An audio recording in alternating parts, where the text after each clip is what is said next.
Haleluya, shalom. Masih ada sukacita saudara? Amin. Sebentar.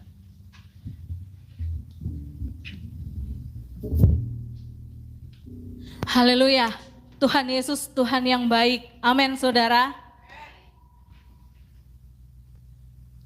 Mungkin slide-nya.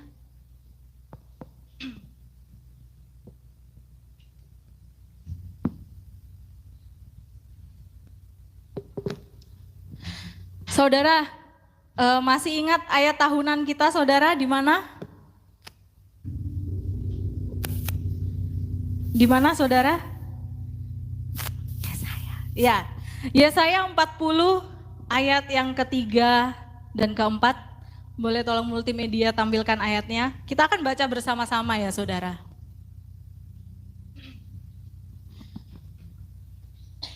Yesaya 40 ayat 3 dan 4. Kita baca bersama-sama saudara. 1, 2, 3.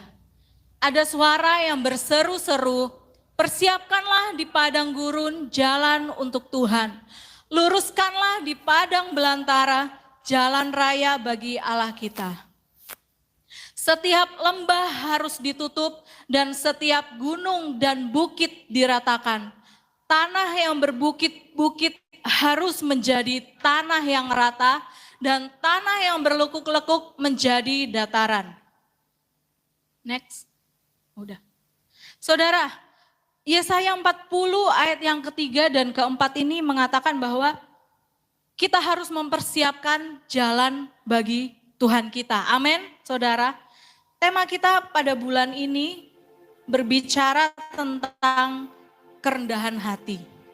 Nah, saudara pasti tahu ya apa itu kerendahan hati. Kita tahu, tapi seringkali kita sadar kita tidak melakukan kerendahan hati. Benar ya saudara? Ada banyak waktu, mungkin kita sebenarnya diingatkan oleh Roh Kudus untuk rendah hati. Tapi seringkali kemanusiaan kita menolak untuk berbuat rendah hati. Tema pada siang hari ini saya berikan judul melayani Tuhan dengan kerendahan hati.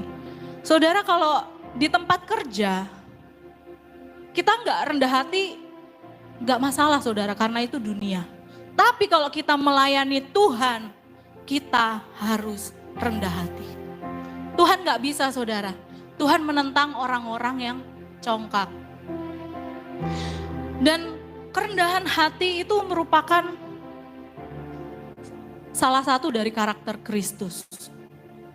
Di mana di dalam Filipi 2 ayat yang ke-8. Saudara, Tuhan Yesus sudah melakukan kerendahan hati itu saudara. Untuk memberikan teladan bagi kita. Filipi 2 ayat yang ke-8. Boleh minta tolong?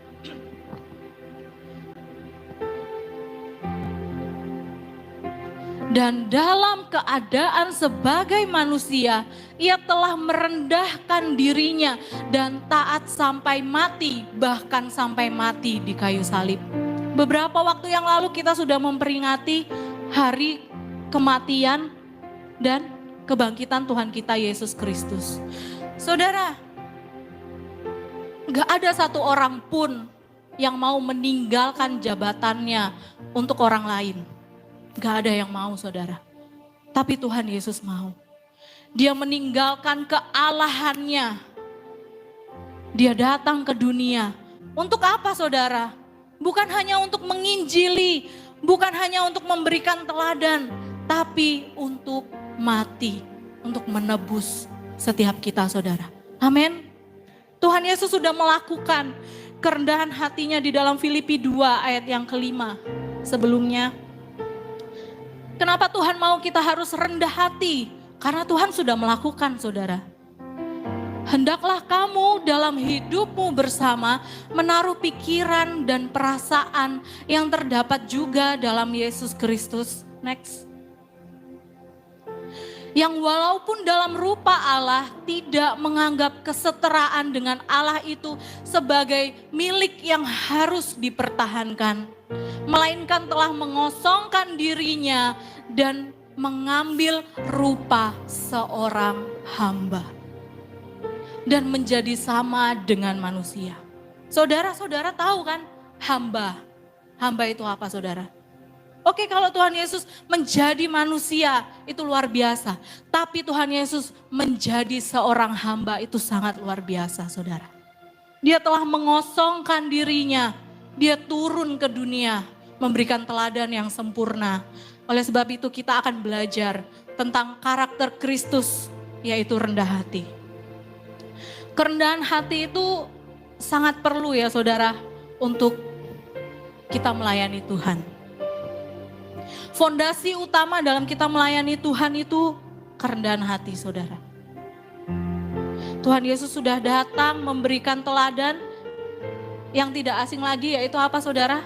Tuhan Yesus datang untuk melayani, bukan untuk dilayani saudara. Di dalam 1 Petrus 5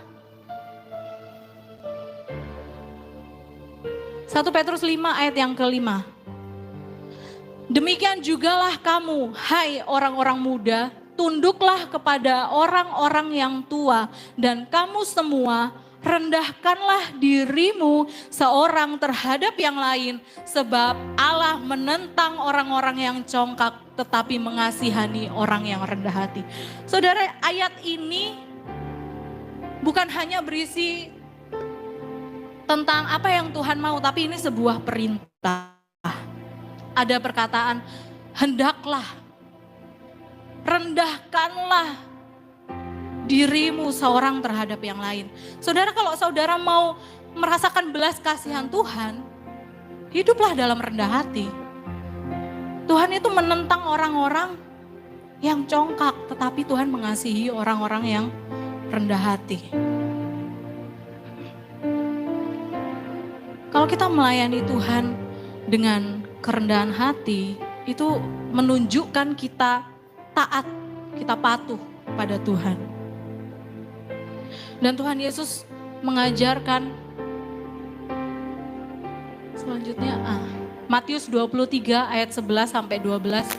Barang siapa terbesar di antara kamu, hendaklah ia menjadi pelayanmu, dan barang siapa meninggikan diri, ia akan direndahkan. Dan barang siapa merendahkan diri, ia akan ditinggikan.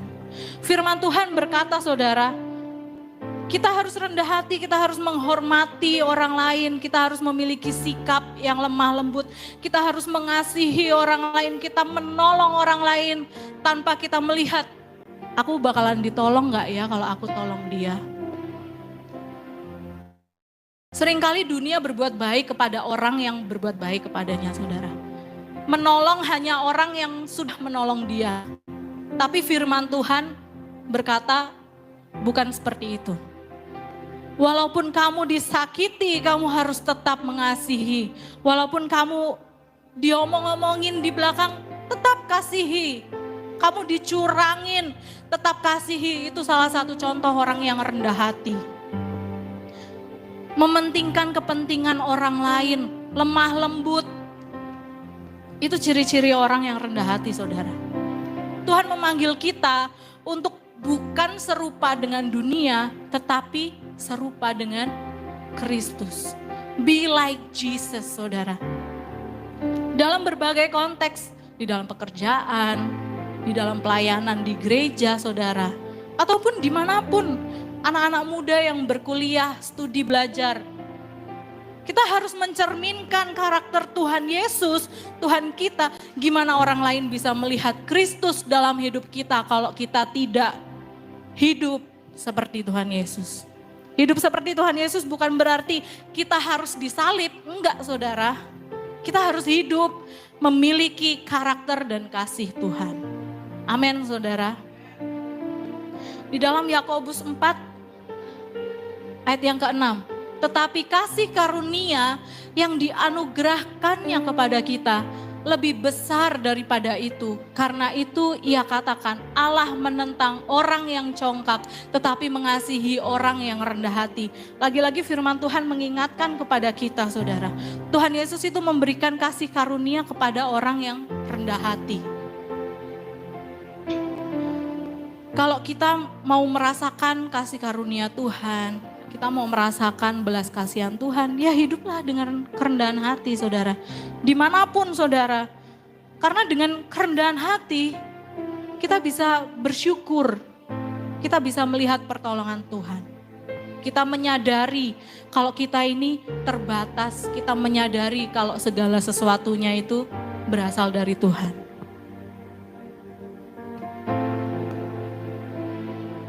Kita akan belajar saudara, bagaimana cara kita melayani Tuhan dengan kerendahan hati.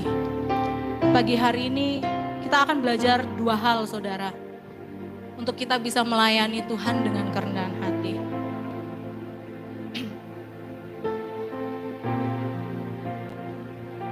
Cara yang pertama saudara, kita fokus pada pelayanan, bukan pada pengakuan.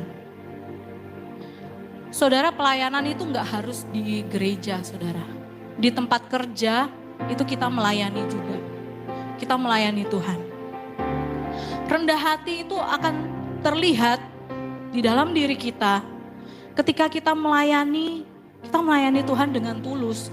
Tanpa kita mencari kepentingan-kepentingan di balik itu semua saudara. Kalau dunia menganggap kita menolong orang yang supaya kita dapat keuntungan untuk orang itu. Dunia mengajarkan seperti itu saudara. Tapi Tuhan bilang apa? Kamu harus berbeda dengan dunia. Dari cara hidupmu kamu harus berbeda.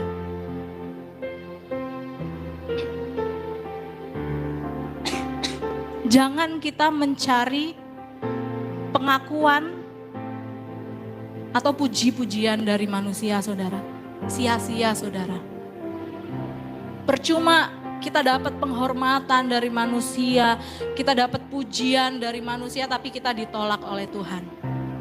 Sia-sia saudara. Fokus kita melayani, kita harus rendah hati. Kita harus memiliki motivasi yang rendah hati saudara. Mari kita cek saat ini motivasi kita dalam mengikut Tuhan. Apakah kita memiliki motivasi yang murni, motivasi yang tulus? Di dalam Amsal 18 ayat 12, tinggi hati mendahului kehancuran, tetapi kerendahan hati mendahului kehormatan. Kalau saudara mau dihormati, jadilah rendah hati saudara. Tinggi hati, kesombongan, atau apapun itu saudara yang bukan kehendak Tuhan akan membuat kehancuran untuk diri kita saudara. Fokuskan diri hanya pada Kristus yang melayani, bukan untuk dilayani.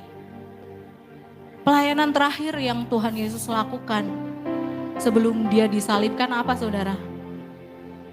Dia membasuh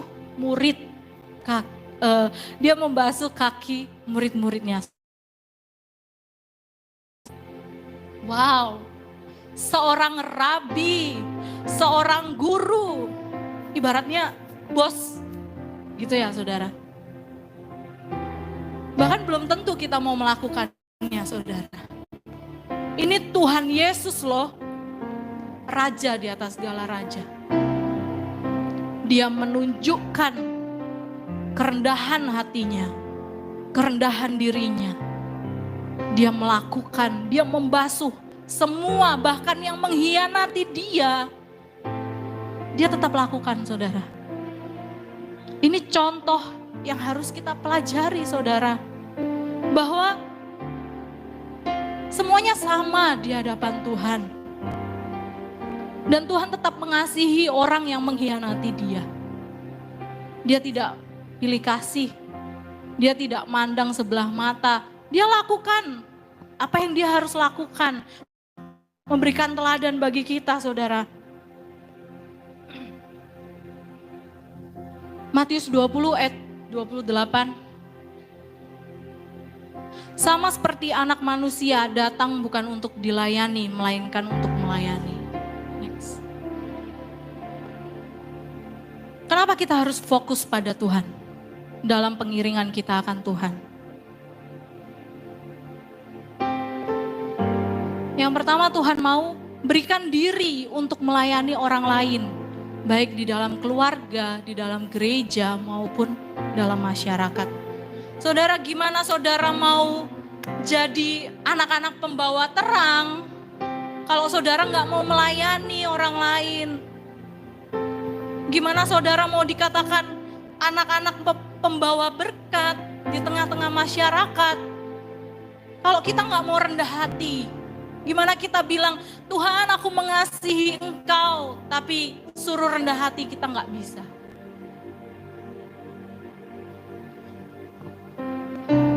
Lakukan pelayanan tanpa membandingkan diri dengan orang lain atau mengharapkan imbalan.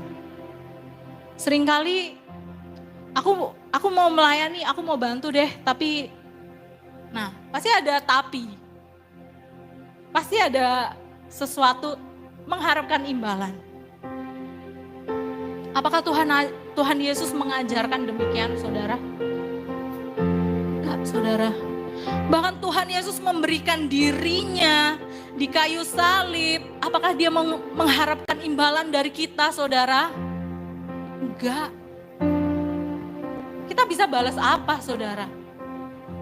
Memberikan nyawa yang kita pun enggak bisa membalas kebaikan Tuhan. Terus kita masih perhitungan dengan orang lain. Sedangkan kita dapat berkat Tuhan itu kita cuma-cuma kita dapat. Kita dapat kasih karunia Tuhan itu cuma-cuma, tapi kita perhitungan dengan orang lain. Itu bukan orang yang rendah hati, saudara. Yang ketiga,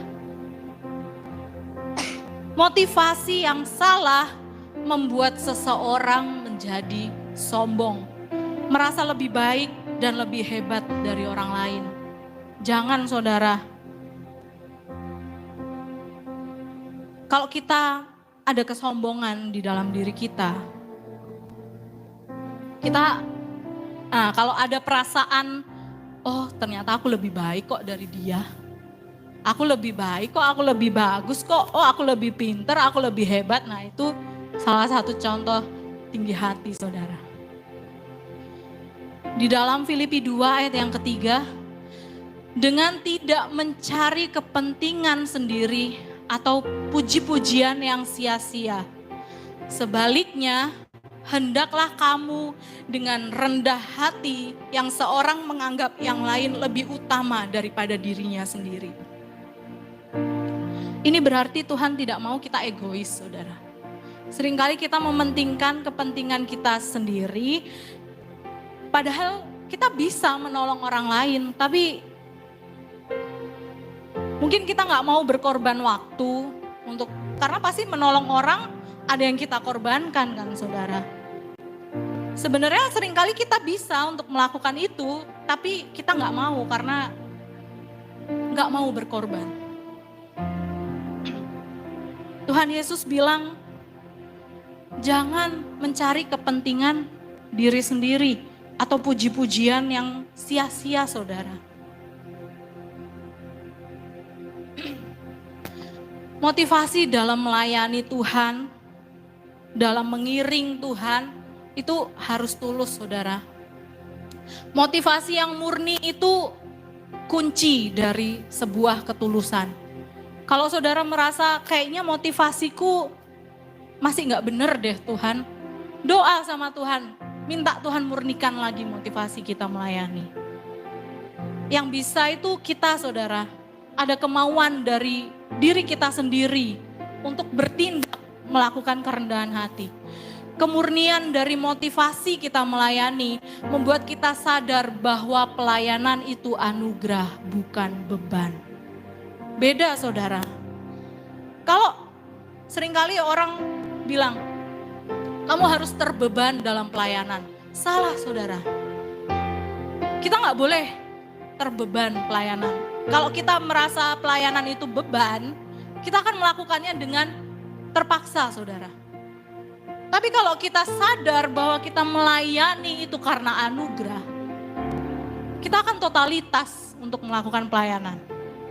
Tapi kalau kita menganggap bahwa pelayanan itu beban, ya hanya jadi rutinitas kita melayani Tuhan, kita nggak dapat apa-apa, saudara. Banyak orang Kristen merasa kering dalam pelayanan, merasa kering dalam pengiringan akan Tuhan. Kenapa saudara? Kenapa bisa merasa kering? Mungkin karena kamu merasa bahwa pelayanan itu beban buat kamu. Bukan anugerah, bukan kesempatan yang Tuhan sudah kasih. Saudara, kalau kita dapat kesempatan untuk melayani Tuhan, itu bersyukur saudara. Kita harus bersyukur dan lakukan pelayanan itu dengan hati yang murni, dengan ketulusan yang murni. Karena gak semua orang dapat kesempatan seperti saudara. Di dalam pekerjaan saudara, kita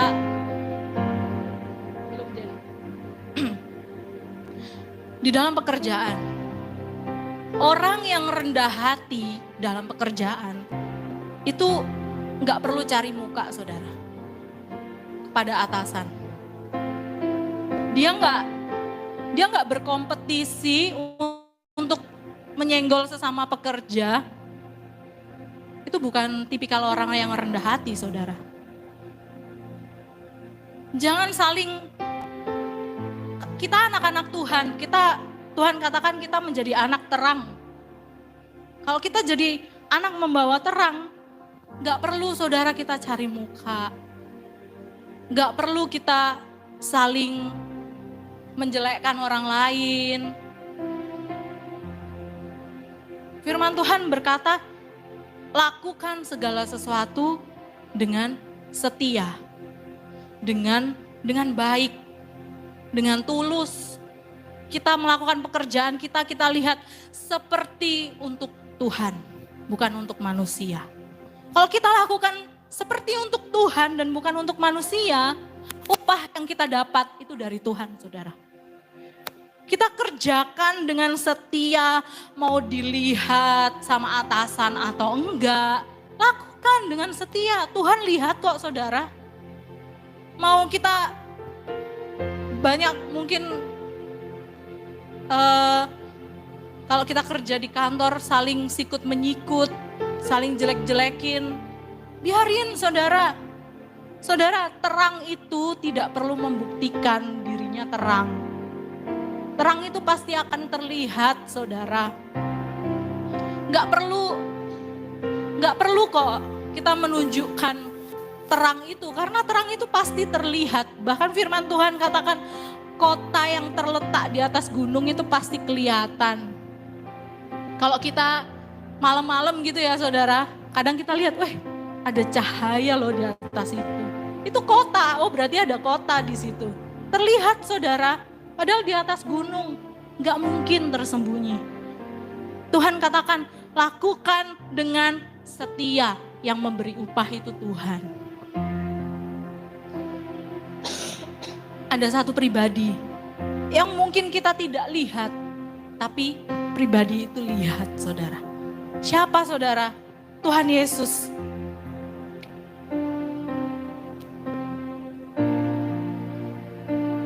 Di dalam Efesus 6 ayat yang ke-5 sampai yang ke-7.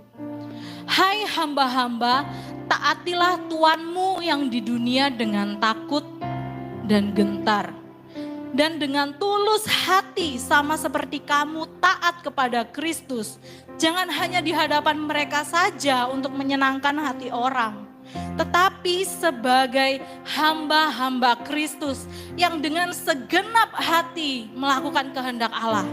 Dan yang dengan rela menjalankan pelayanannya seperti orang-orang yang melayani untuk Tuhan dan bukan untuk manusia. Tuhan yang memberi upah saudara, jangan khawatir. Ada kalau sesuatu itu layak kita terima, gak mungkin Tuhan gak memberi saudara. Kalau waktunya saudara terima hal itu, walaupun ada manusia yang berusaha menjatuhkan saudara. Tapi kalau itu waktunya Tuhan untuk angkat saudara, gak ada yang bisa menurunkan saudara. Gak ada yang bisa merendahkan saudara. kalau waktunya Tuhan yang angkat. Amin saudara. Yang kedua, hal yang kedua yang harus kita pelajari adalah rendahkan diri di hadapan Tuhan. Kerendahan hati dimulai dengan hubungan yang benar dengan Tuhan. Saudara, kita harus tahu bahwa kita melayani Tuhan itu sebuah anugerah yang sangat besar, saudara.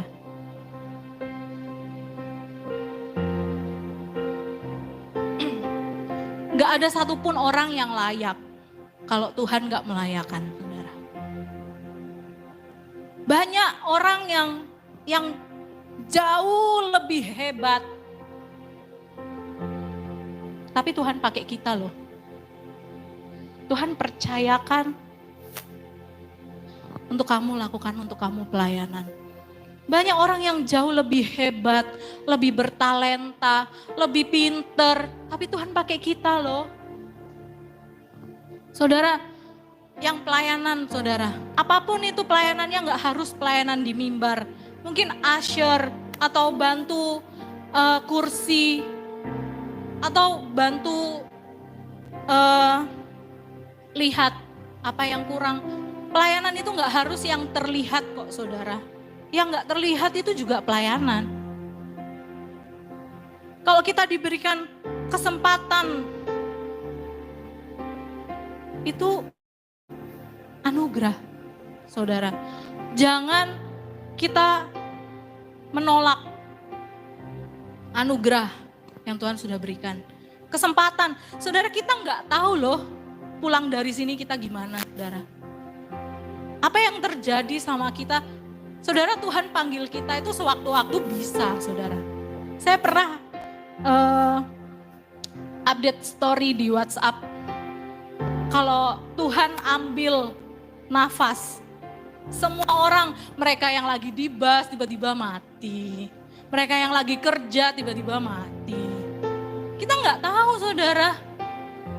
Simple, sederhana. Tapi itu faktor utama dalam hidup kita. Nafas. Banyak orang kaya, kita bersyukur. Oleh sebab itu, jangan kita tolak anugerah Tuhan yang Tuhan berikan bagi kita, saudara. Amin. Jangan pernah menyia-nyiakan, saudara. Efesus 6 ayat yang ke-8 mengatakan, kamu tahu bahwa setiap orang, baik hamba maupun orang merdeka, kalau ia telah berbuat sesuatu yang baik, ia akan menerima balasannya dari Tuhan. Kita akan menerima balasannya itu dari Tuhan, saudara. Kalau pujian, pengakuan dari manusia, ya itu hanya bonus, saudara. Tapi itu sia-sia, saudara. Sementara, gak kekal, saudara. Dan gak setimpal, gak banyak, saudara. Ya paling ya udah itu yang kamu dapatkan. Tapi kalau kita dapatkan upah dari Tuhan, itu jauh lebih besar dari orang bisa kasih ke kita, saudara. Amin.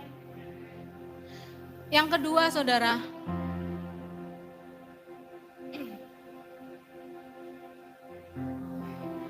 Jangan seorang pun merasa dibutuhkan. Nah, ini penting ini, saudara. Jangan seorang pun merasa dibutuhkan. Seringkali kejatuhan pelayan-pelayan Tuhan itu ketika dia merasa dibutuhkan.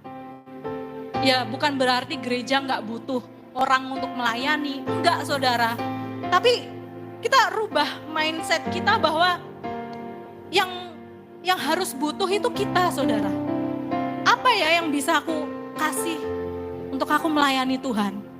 Orang kalau dia sadar bahwa anugerah, bahwa pelayanan itu anugerah, dia gak akan berdiam diri, saudara. Dia akan lakukan, apa ya yang bisa aku lakukan? Apa ya, kurang apa ya?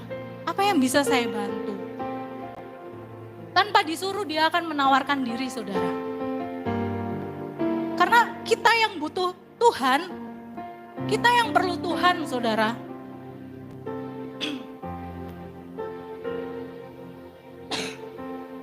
merendahkan diri di hadapan Tuhan itu penting. Kalau kita merasa kita dibutuhkan, nah kita nggak rendah hati, saudara. Saudara, yang aktif datang pasti lihat, yang worship leader pasti berganti-ganti kan, saudara. Karena apa, saudara? Ya karena manusia itu bisa digantikan, saudara. Amin. Jadi jangan seorang pun merasa dibutuhkan. Karena manusia itu pasti tergantikan.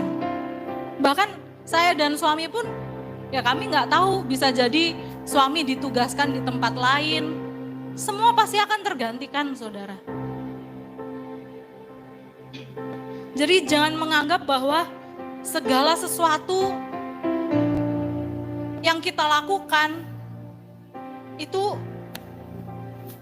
kita bisa tanpa Tuhan. Jangan menganggap seperti itu, saudara. Apapun itu di dalam pekerjaan, bahkan di dalam pelayanan, saudara. Jangan sampai karena kita bertalenta gitu ya, saudara. Terus kita nggak lagi merendahkan diri di hadapan Tuhan. Saudara tahu Raja Saul kan, saudara? Bagaimana hebatnya Raja Saul.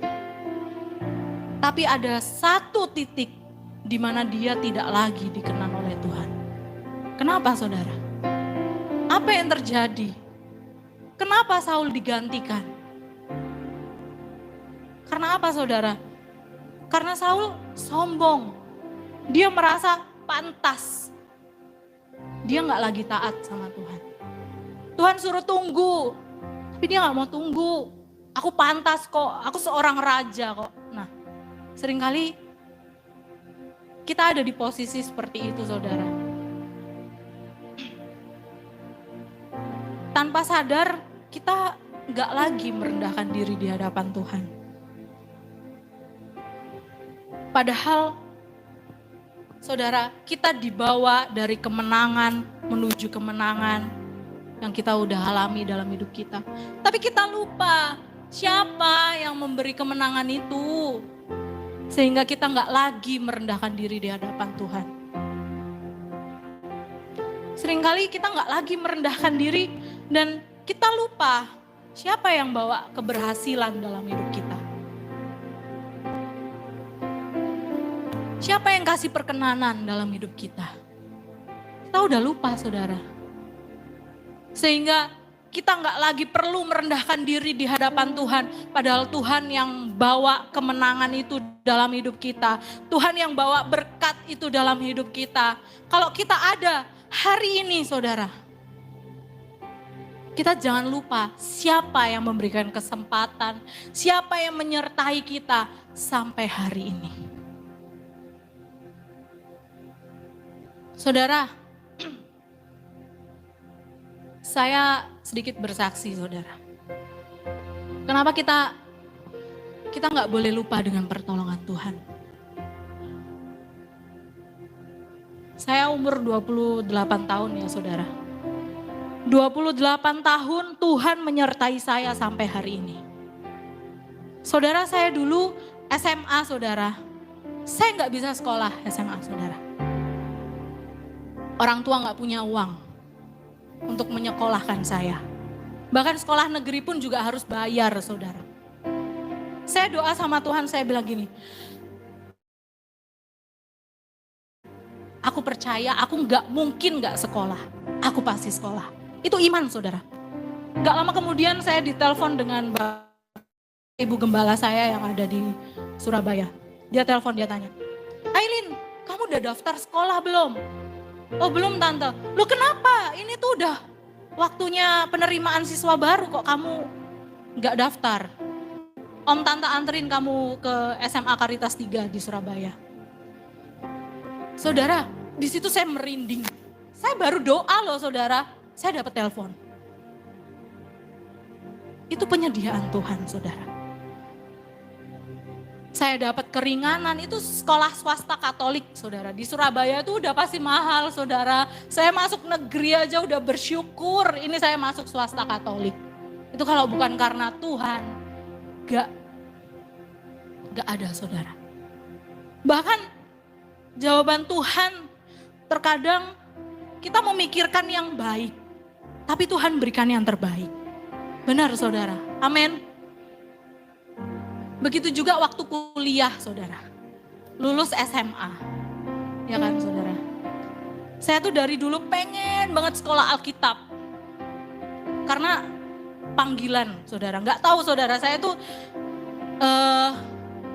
gak bisa kerja admin atau apa. Bisa saudara, tapi mungkin karena panggilan Tuhan saudara.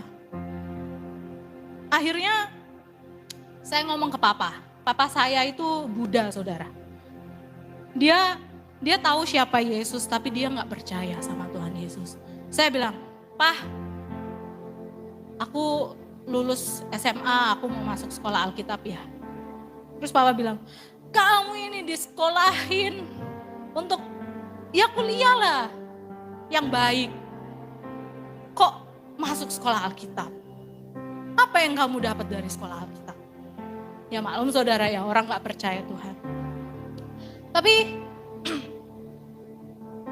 waktu itu saya bergumul saudara. Dan susah memang dapat untuk sekolah Alkitab. Akhirnya saya masuk ke sekolah tinggi Alkitab saudara. 2 tahun dibiayain papa. Karena saya nggak sekolah Alkitab, jadi sekolah tinggi Alkitabnya harus 4 tahun. Awalnya papa izinin dan papa bayar dan lain sebagainya sampai 2 tahun. Terus papa dipanggil Tuhan. Saya harus jadi tulang punggung keluarga. Saya harus berhenti kuliah. Saya bergumul sama Tuhan. Tuhan, aku pengen sampai akhir, sampai selesai Tuhan. Tuhan tolong. Saudara, kuliah saya itu kan 1 bulan 1 minggu. Gak ada kerjaan yang mau nerima saudara. Saya pernah ngelamar kerja saudara, terus saya dibilang gini, "Kamu tuh gimana sih, kamu udah tahu kamu 1 minggu gak bisa masuk, kok kamu masih ngelamar kerja?" Ya terpaksa saudara. Saya harus jadi tulang punggung keluarga, bantu kakak saya. Karena ditinggal papa. Apa yang bisa saya lakukan? Ya udah saudara, nangis sambil jualan gorengan keliling. Yang penting saya gak berhenti kuliah.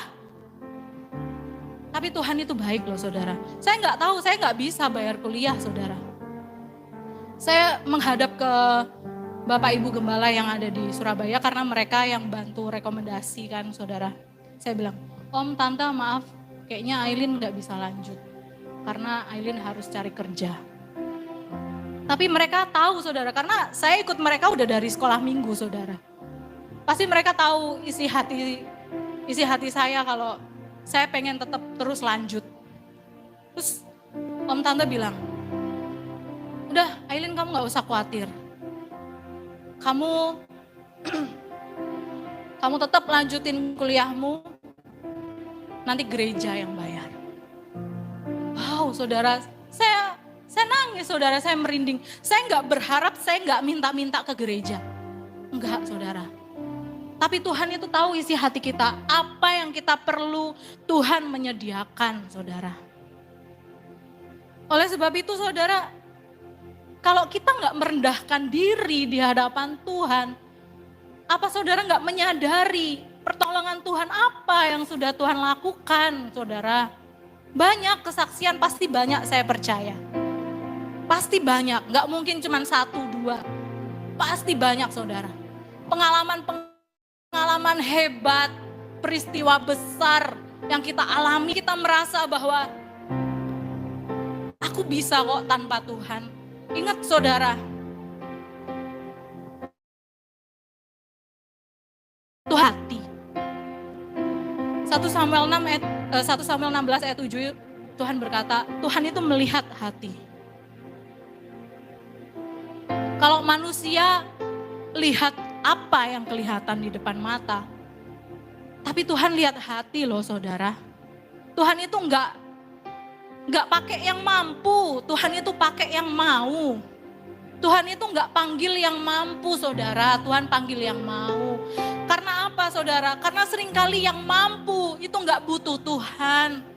Dia enggak merendahkan diri di hadapan Tuhan saudara. Tuhan pakai yang mau untuk dipakai jadi alatnya. Semampu apapun kita, sehebat apapun yang kita miliki, talenta dan lain sebagainya itu, kalau gak ada kerendahan hati di hadapan Tuhan, sia-sia saudara. 1 Petrus 5 ayat yang ke-6, rendahkanlah dirimu di bawah tangan Tuhan yang kuat supaya kamu ditinggikan pada waktunya.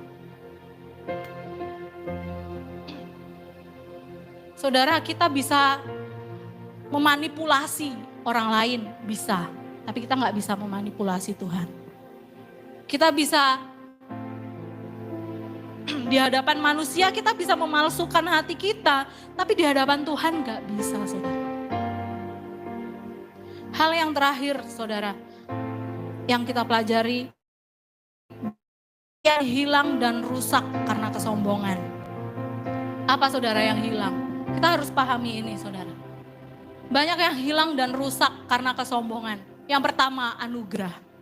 Kenapa kok anugerah bisa rusak, bisa hilang?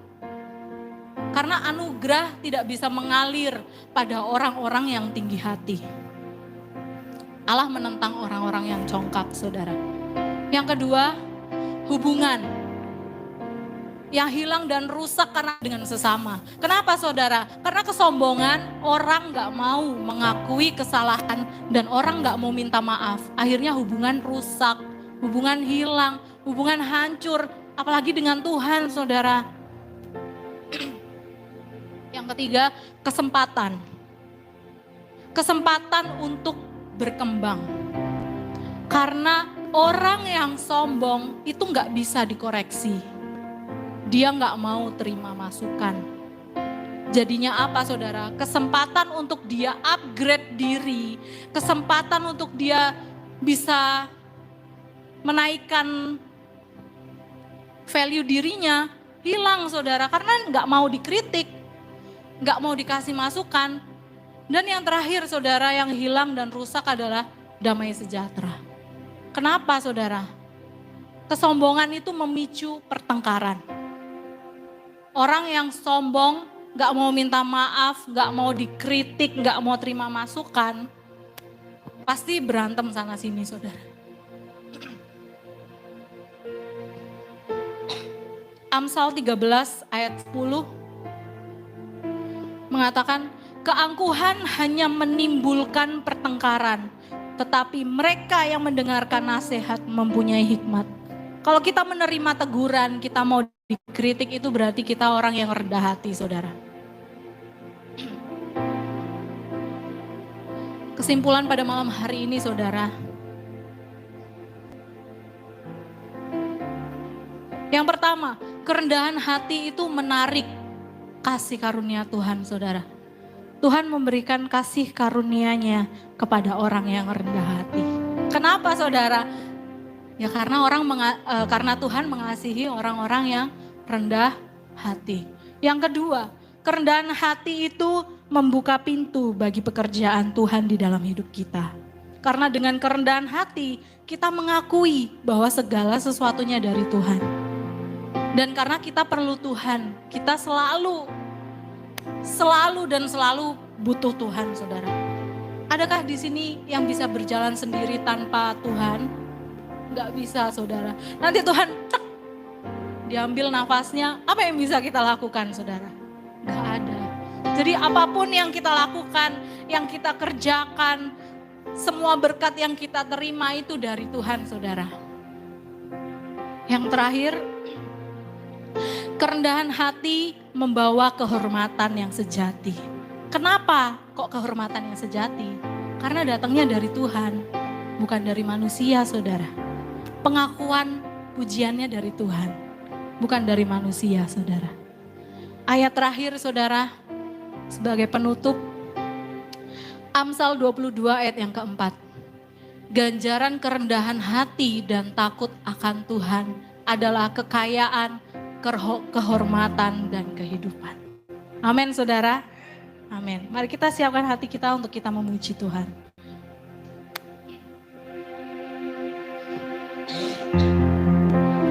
Terima kasih Tuhan. Engkau baik Tuhan. selalu baik bagi kami Tuhan. Ampuni kami Tuhan kalau seringkali kami tidak merendahkan diri di hadapan Tuhan. Ampuni keterbatasan kami Tuhan. Kalau seringkali Tuhan kami tidak memiliki sikap yang rendah hati. Tapi pagi hari ini kami belajar Tuhan. Bahwa yang Tuhan mau bagi setiap kami adalah kerendahan hati. Terima kasih Tuhan.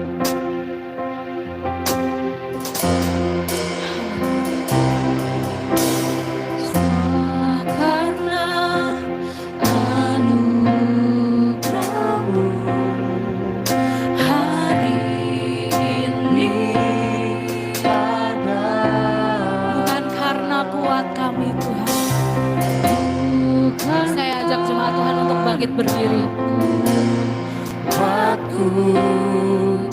Namun karena Roh-Mu, ku bawa hatiku, penyembahanku, ku semakin berkuasa.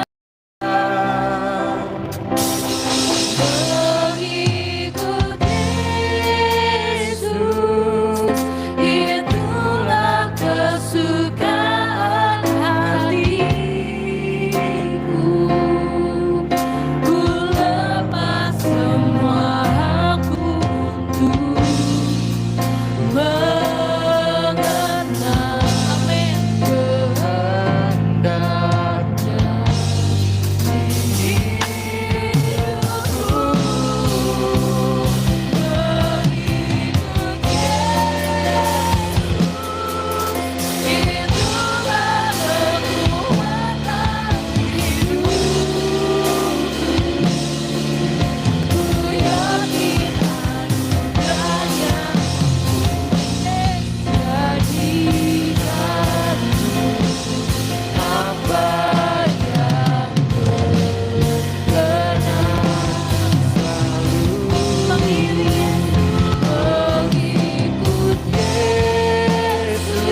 teladan bagi kita. Bagaimana dia taat sampai mati. Bagaimana dia mengasihi kita. Bagaimana dia merendahkan hatinya.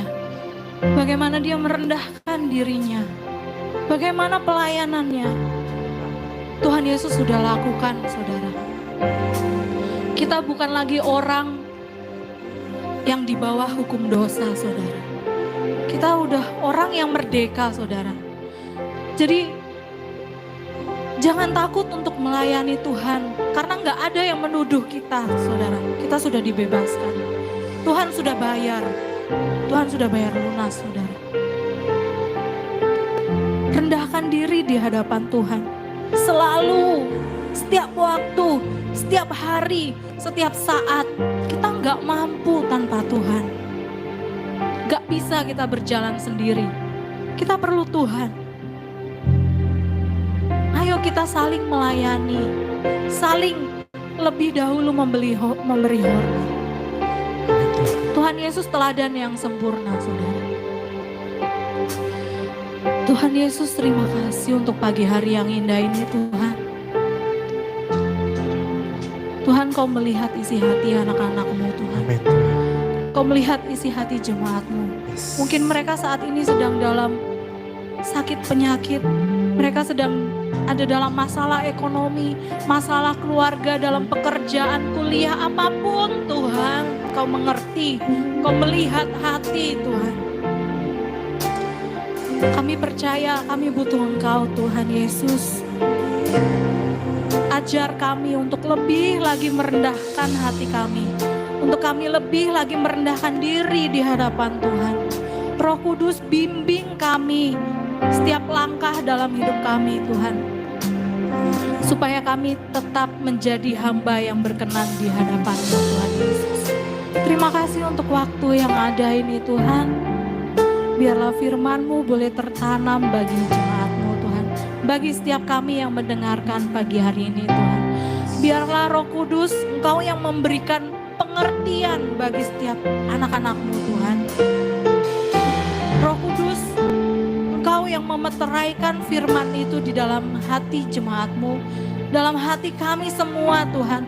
Sehingga Roh Kudus selalu menjadi pengingat bagi kami ketika kami sudah melenceng dari kehendak-Mu, Tuhan. Terima kasih Tuhan Yesus, pulang dari tempat ini kami mau menjadi pelaku-pelaku kebenaran firman. Di dalam nama Tuhan Yesus Kristus. Haleluya. Amin. Amin.